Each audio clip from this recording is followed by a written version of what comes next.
Welcome to the Grapefully Yours Wine Show.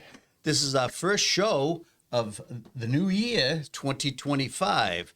I just want to thank you for watching, and hopefully this will be a great year for you and your family. I'm Jim Campanini, the co-host of the show, with Mike Pigeon, the wine butler, my other co-host. Teddy Panos, our producer, is in the corner. Hello, Teddy. How are you today? I'm great. Happy New Year, gentlemen.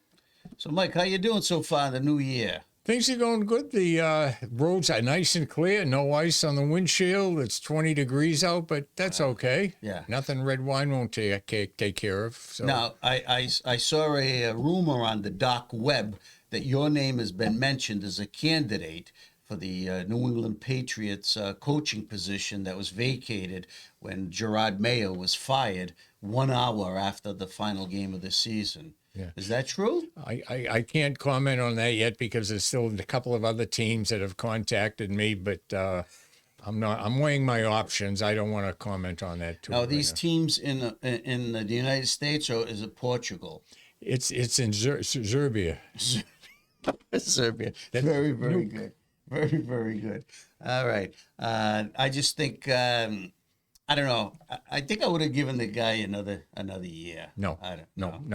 You can't take an organization with that much money and go through another year like the last two. Yeah. You got to look like you're making an effort. And it was before his time. What was that Orson Welles used to do, the wine? No wines before. It was before his time. No coaching experience, plus coming in with a team that was zero to start with. It was crafted it right on the head when he said, I put him in an untenable situation. Yeah. That's what happened. I think Gerard Mayo had a 3-year contract. Is that correct? Yeah. So hopefully he's due that money. Now he's got time to sit back, relax, watch the Grapefully Yours wine show, spend some of that money on wine, and enjoy life. He'll be back in the game at some point. He will I be. think. He will be. And I wish him well. So let me get this out of the way. This InsideLowell podcast is coming to you from the WellPoint Studios. WellPoint, the only health plan offering healthcare benefits exclusively to Massachusetts GIC members. At WellPoint, your whole health is their whole point. So, well said. I just want to talk to you. For the first time in my life, okay, I went to a nutrition specialist. Turns out that Dr. Sumari is she's a certified, she's a doctor, okay, and I talked to my physician because I've been trying to lose 10 pounds, okay? I lost 12 pounds. I get down to about 200, and then I've just stalled out, So I went to see her, and you know what? Whether I continue or not wasn't the point. The doctor just wanted, my primary care physician just wanted me to talk to her about, the different food groups you drink. Well, you know what? I was in there for 45 minutes. I learned a whole lot. Okay, about calories, how they work, especially at my age. I'm going into my 73rd year, and with exercise. I mean, you're a great walker. I tried doing that, and I picked it up again and stuff. But and it was very, very, very educational, And I talked it over with the wine goddess last night, Mary Lee and stuff.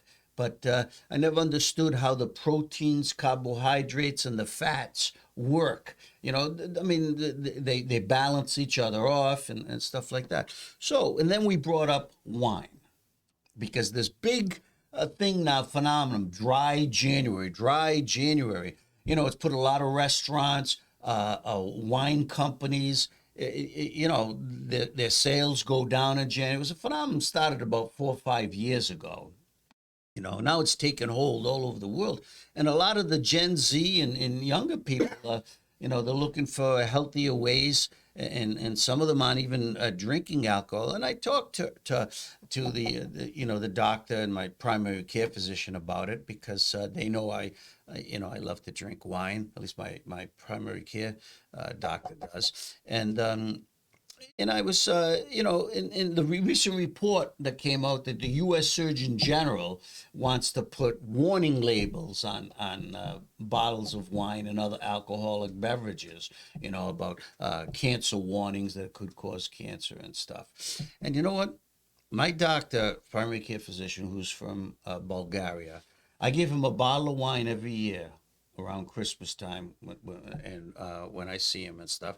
He loves wine, but he preaches, there's some good benefits, but he says moderation is the key to everything, eating, drinking, and so I don't know. This latest study was to scare people out. Was based on United Kingdom increase in cancers and people who drink wine. Now, I didn't read the whole the entire report. It was a couple of hundred pages, but breast cancer in women increase for people who drank wine. Well, that's like saying, I don't know, what did they eat all those years? I mean, and I look at Italy because I was comparing the age of longevity. I'm doing a wine food tasting dinner at Boza Coastal Italian restaurant in Haverhill, and that's sold out, by the way. So I'm sorry you Good for didn't you. get a Yeah, ticket. yeah. And I'm looking at Sardinia. They have the highest age longevity for all of Italy, that island. Okay, and one of the highest rates in Europe. The average age for both men and women is 84.7 years old. For women, it's even higher. Okay, it's like 89. All right, and U.S. is only like is 79. Okay, 5 years difference. And you look at their diet; they drink wine every day. Okay, naturally they have a little glass and stuff, but they're big on vegetables, beans, and a lot of fish. Okay, a lot of fish in their diet. So maybe the diet has more of an influence. I think stress on your life has the most influence. Yeah. If you do, some of those countries don't have that like we do over here. And even if they do a little glass of red wine with a meal, I think it's a great for the digestive process. It makes the food taste a little better. I don't know. I take those reports with a grain of salt. I grew up in the 50s and 60s when National Geographic and Life magazine have these big ads. 9 out of 10 American doctors say Camel cigarettes are the best thing for you. Yeah. I mean, come on, Is that filter or non-filter? Oh, so you take all these reports with a grain of salt, and Well, it's interesting that in December, Mary Lee and I attended a great wine tasting dinner at Vino Italiano because they had Tancredi Biondi Santi from the famous Brunello house. They've now opened up an estate in the Bulgari region along the west coast in Tuscany that basically just it's Sangiovese based wines from that region, in the Scanzano DOCG region and stuff. But a retired doctor, sat to the right of Mary Lee, and he was a dentist, and a retired physician sat to the left of me with his wife. Okay, both of them were in their early 80s, and they loved wine. They've been collecting it for years. And when the wine tasting dinner was over, they were buying bottles like crazy, and I'm saying, gee, God bless them. They're counting on living a long life because they're going to drink those bottles, right? So I said, they must know something too about the value of drinking wine in moderation. Let's face it, you don't drink it till excess, and yeah, you have liver problems, kidney problems, but so. You're saying that the cause of early death is something too much alcohol or something. do they factor in these people that are so obese in this country now? another And thing, yeah. they might have a cheeseburger for breakfast, 4 for lunch, and 5 for supper, Yeah. you know, and then they have an alcohol. Now they blame it on the alcohol. Well, the big thing is there is sugar in wine, and that's the thing that you have to watch about and be cognizant about. And as we've talked about earlier, in other shows and stuff, you can always tell if a bottle has more sugar than the other by looking at its alcohol content. The higher the alcohol content, the lower the sugar level.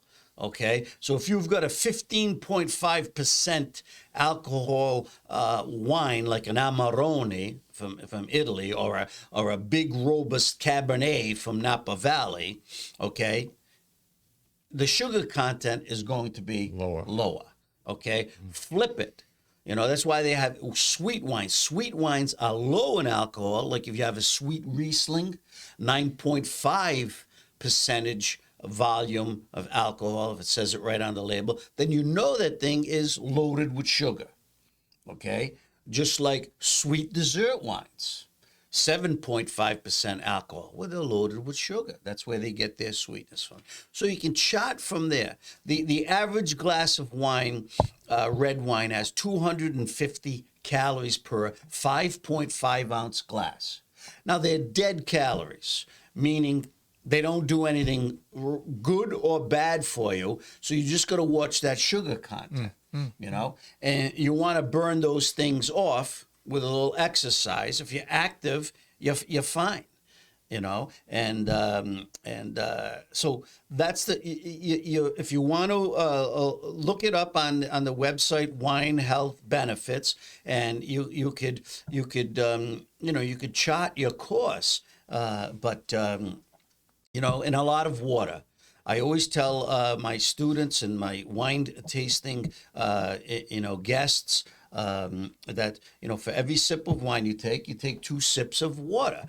Keep hydrating and dilute the effects of the wine. But the main thing is enjoying the wine with food, okay, which absorbs the wine, and having a good night. And everybody has a different tolerance of wine, but more than 3 glasses, you're heading down an abyss. Yeah, there's no need to drink more than 3. Yeah, 2 glasses, perfect for a nice dinner evening with friends.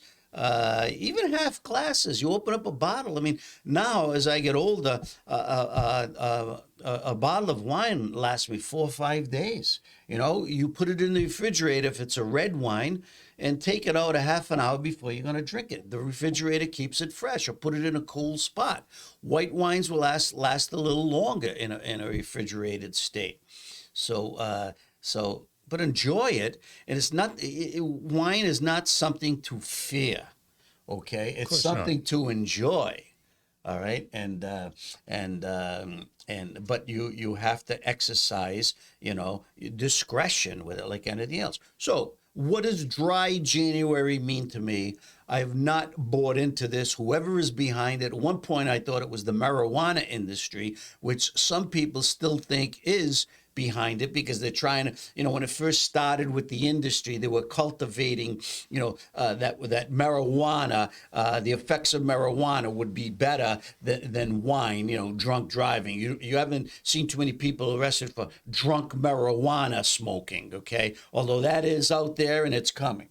All right. And now the marijuana industry is trying to get licenses to infuse marijuana into wine. And even some vintners are thinking about it, because some of them are struggling and they're looking for anything. That's a road I hope I never go down. I won't go down, okay? And I don't smoke outside of an occasional cigar. Of course, when I was in college, it was something different, But I was an adventurer then, like Ponce de Leon. But anyway, so dry January, what does it mean to me? It means dry red wine, right?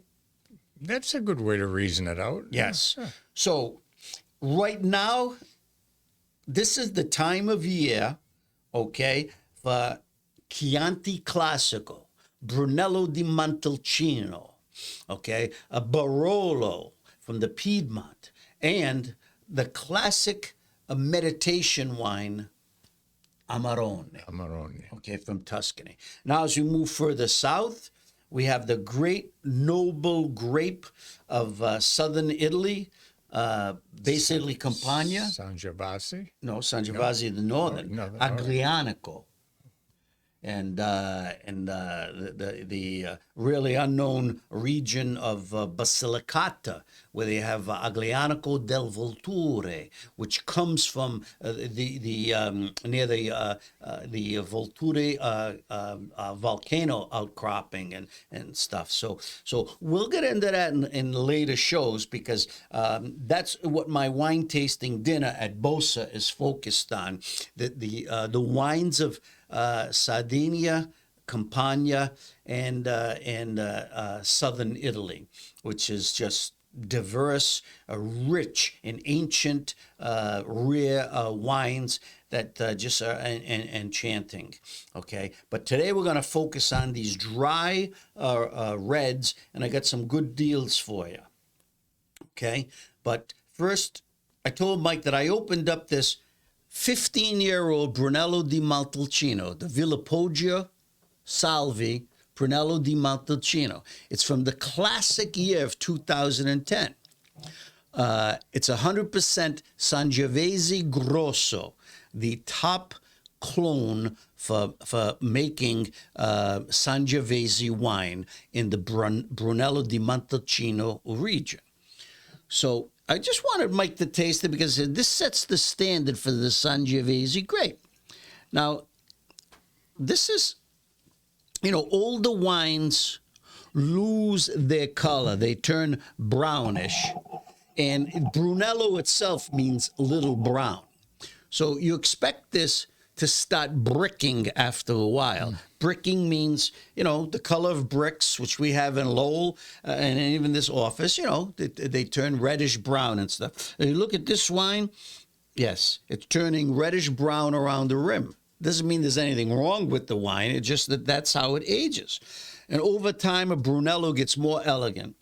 It's a deep, deep fragrance. Oh, what a fragrance. Deep. Now, you would think that if this was a normal wine that you got on the shelf at your liquor store, okay, 15 years, that's ready to, you should use that as salad vinegar, okay? All right? I mean, it turns into vinegar. Brunello, Barolo, Aglianico, Amarone, even Chianti Classico, as they just age with grace and elegance. I haven't tasted it yet, but I keep going back to that beautiful, deep, full fragrance. Yeah. It's beautiful. And what's the number? What's one of the things that strikes you right off the bat? Heavy like plum. Is that you get a little licorice smell? Licorice? Oh.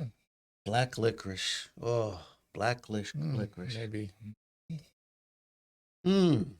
So 15-year-old wine, we're going to drink it. Now, when I bought this wine, because Brunello has to be aged, of all the wines in Italy and all the classifications, Brunello has to age for 5 years before it can be sold to consumers. 5 years, okay? And that's the Reserva, okay? This is 48 months, the regular. Like that, this is 48 months, so that's going to see oak and everything. So you can imagine they want this wine to get elegant. Now they're creating more Brunellos to come out quicker if they can, but this is the traditional, never going away. See, isn't that something? I don't get that licorice, but my taste buds are nowhere educated as yours. But it's a very, very, it fulfills its promise from the nose right into the palate. It's good. Yeah. And isn't it still, the texture is still... It's delicious. Yeah, that's nice. Elegant. Very nice in the mouth. So this is the Sangiovese Grosso is the top variety, the top clone, and it's a specific grape in the Sangiovese family. So this that sets the standard in the Montalcino zone. Okay, now we're going to the larger Chianti Classico zone, which uses the Sangiovese grape, 100% Sangiovese, different from the Brunello clone. So you get different characteristics, even though it's still the dry wine, picks up a lot of that local terroir, that is in the area, so the influence of the area. So what I want to taste is, after I drink this. That's nice. Isn't that nice? What a good breakfast. Yep. Breakfast of champions. Yeah. So I'm going to cleanse my palate. So what is the different tiers of Chianti Classico? Chianti Classico, you need a wine, a water there. Yeah, just a little. Just a little. Very good. Yeah, just a little. So,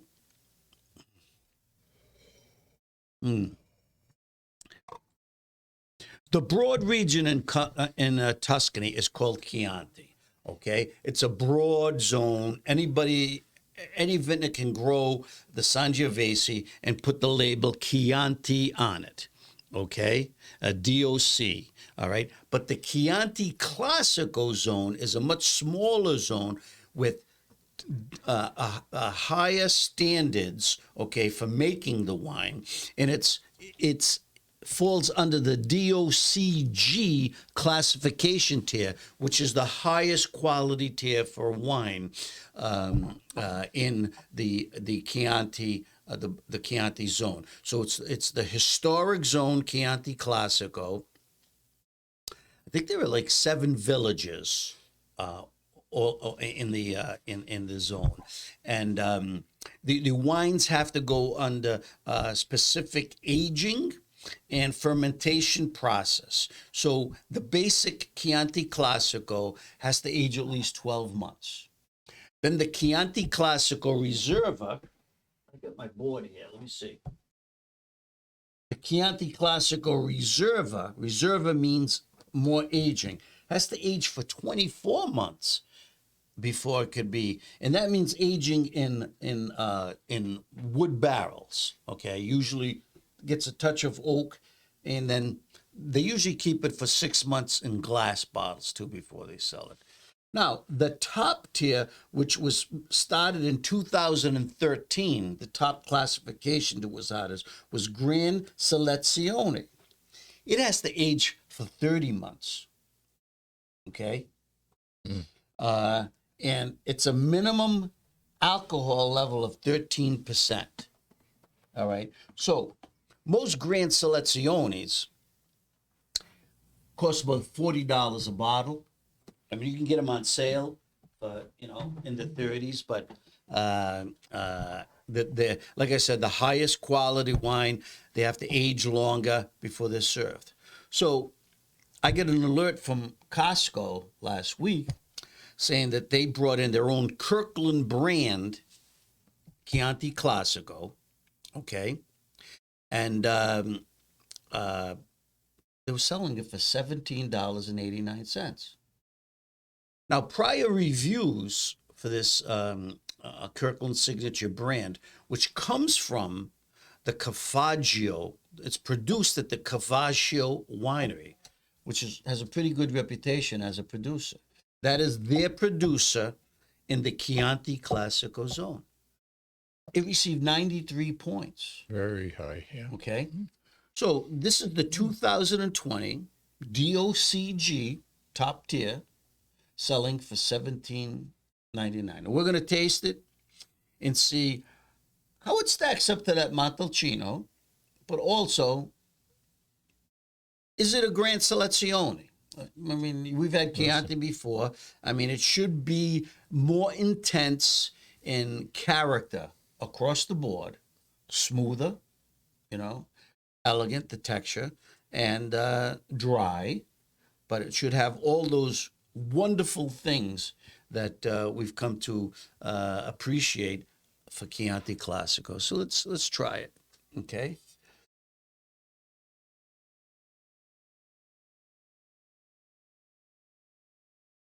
And I can see the color difference right away.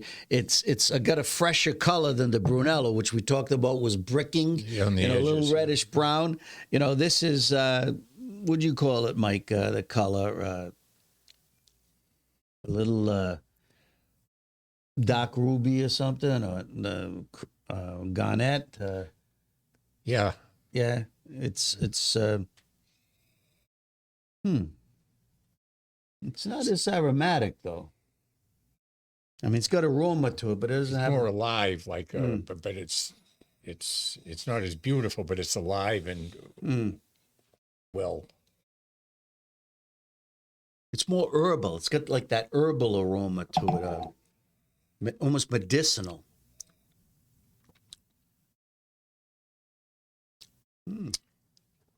A nice wine on its own merits, but if I were to compare the two, I mean, I'd definitely go with the first one. For me, a little deeper, luxurious. This it's a little more alive. This one here. So yeah, it is. It's energetic. It's got that cherry, Yeah. bitter cherry, Bitter cherry. which is the traditional taste. It's got Now, cherry is nice. Bitter cherry, to me, not so much. And that's what it's got a taste of, is bitter cherry. but nice and dry. Nice and dry. Nice and dry in the Doesn't palate. make you pucker up, though, but it's nice and dry. And a good, good.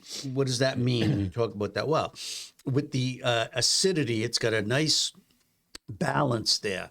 It's not. It doesn't burn your throat with the alcohol, which is. Let's see the level here. Alcohol, 14% alcohol. Okay, so. That's and like I said, it's made by 𝐭𝐥𝐥𝐸, the producer, which makes it. And let's see what it says. Kirkland Signature Chianti Classico Gran Selezione is obtained by vinifying the best red grapes of the Basilica 𝐭𝐿𝐴𝐴 estate.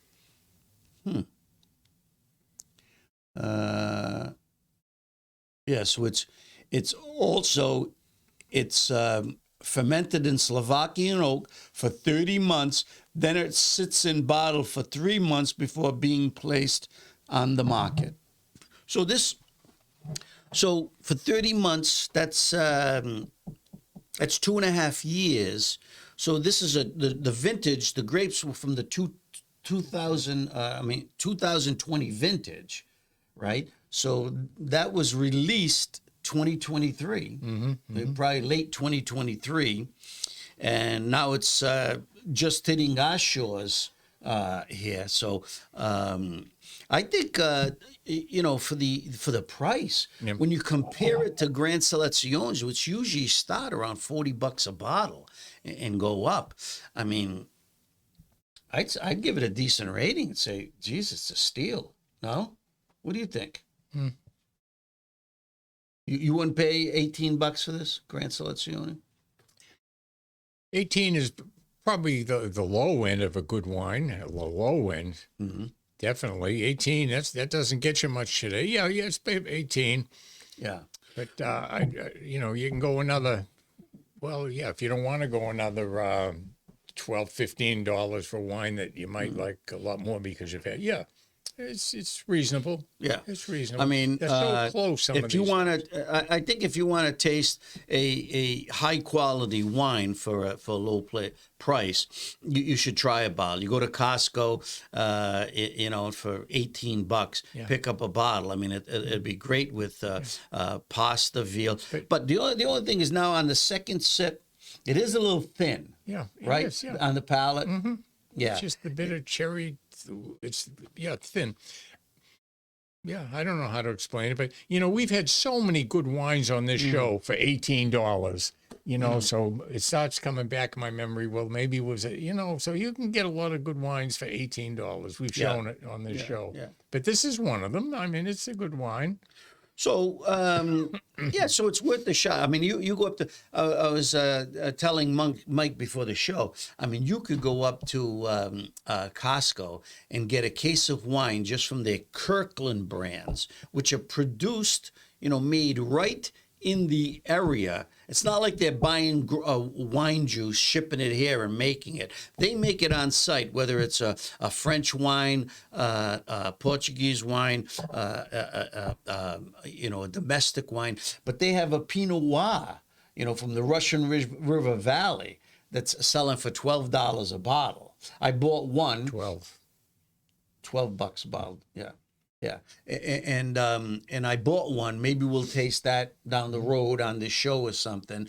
But I was intrigued by it because Russian River Valley, they, California, they turn out some pretty good Pinot Noirs and stuff. So base that against, La Crema and some of those other wines. So you could, they have all kinds of different varietals that Kirkland brand does. The question is getting up there, and you can sign on to the Costco email list, and they can, they'll send you the alerts when they have, received their new wines, because they go awfully fast. Costco is the number one wine cellar in America. Although there are some reports that Total Wine is overtaking them. So the Total Wine Store. So that's going to be a competition for this year and going forward and stuff. So what else did I see? Now, this also comes from 𝐭𝐥𝐥𝐸𝐵. And if you're thinking about, this is the regular Chianti Classico. It's not the Reserva, not the Gran Selezione. This is selling now for $10 at Costco. Okay. Well, it's a single estate from 𝐭𝐥𝐥𝐸𝐵, meaning, in the Chianti Classico zone, if it doesn't have any other label like a Reserva or Gran Selezione, which these have to come from, these represent the best grapes on the grounds. In Chianti Classico, the grapes can come from all over the zone to make the Chianti Classico wine. Well, 𝐭𝐥𝐥𝐸𝐵 makes their own from their single vineyard.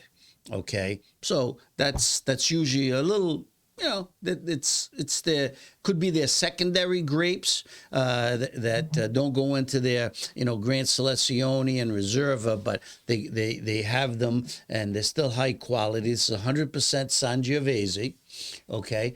And, I picked up the bottle. It's aged for 12 months in Slavonian oak and stuff. And you know what? I'm going to give it a shot. I'm going to try it.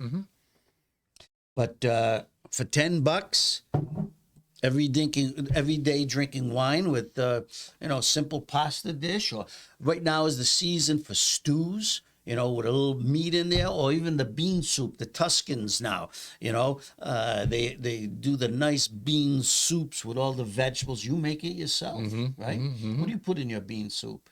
In my bean soup? Yeah. I don't make, I make beef stew. Oh, beef stew. And I make chili. Yeah. What do you put in your beef stew? You put the potatoes and carrots? Oh, yeah, potatoes, carrots, peppers, onions, stewed beef, And you drink red wine with it, don't you? Oh, absolutely. Yeah.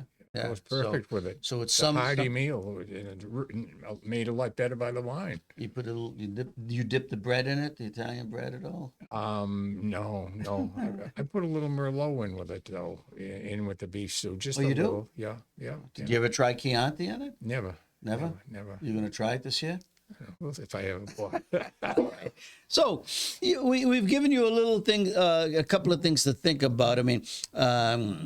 This is Brunello, this came from my cellar, the Villepogio Salvi, which is based on the Sangiovese Grosso grape, okay, distinctive. Then we move to the 𝐭𝐥𝐥𝐸𝐵 Kirkland signature brand, Chianti Classico Gran Selezione, which is the highest level for Chianti, okay? It's a DOCG wine, and you could always tell the quality that's from Chianti when it's got the black rooster with the red label, okay? That authenticates that the wine is from Chianti Classico zone and merits the highest quality rating. You can see the gold band around it. That's the quality band. Gold stands for DOCG. If it's blue, it's the DOC, okay? All right, so this is the standard Chianti Classico. $10, $18, And that was 36 bucks back in 2015, you know. So Sangiovese is a great grape, very versatile, and it's the king of northern Italy. All right, so a great grape to know, to taste, and to have it with food. Any closing thoughts on any of these? No, those two that we tried were both good, although I did go more for the Salvi right here. The Brunello. Yeah, the Brunello. Poggio Salvi. That was nice. That was excellent. Well, that's But those Brunello's one of my favorites. Mhm. You know, so one of my favorites. Very good. So in a couple of weeks, the 21st, we're going to have a Zoom show. We're going to have Master Sommelier Mark Gallardo. Remember him? We met him down at the City Winery, the Sicilian wines. Remember Yes, I did. The Yeah. consortium came in. He was originally from Massachusetts, but now he's gotten so busy. His business, he does a lot of judging throughout America. He does a lot of special wine tastings, especially for the Sicilian consortium. He works for them and other regions in Italy, promoting the wines. And he was just selected as a master judge. There's a master sommelier wines competition. Takes place throughout the year. I think he's just been selected as one of the judges to serve on the panel. So we're going to talk to him on the 21st, January 21st. What is a master sommelier? How do you get that certification ranking?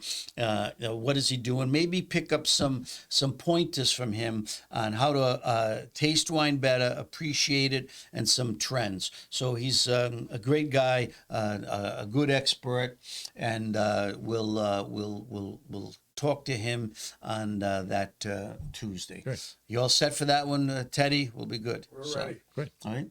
All right, Mike? Well, You fine. good? Well, until we see you again, may the wine be with you. Happy New Year again.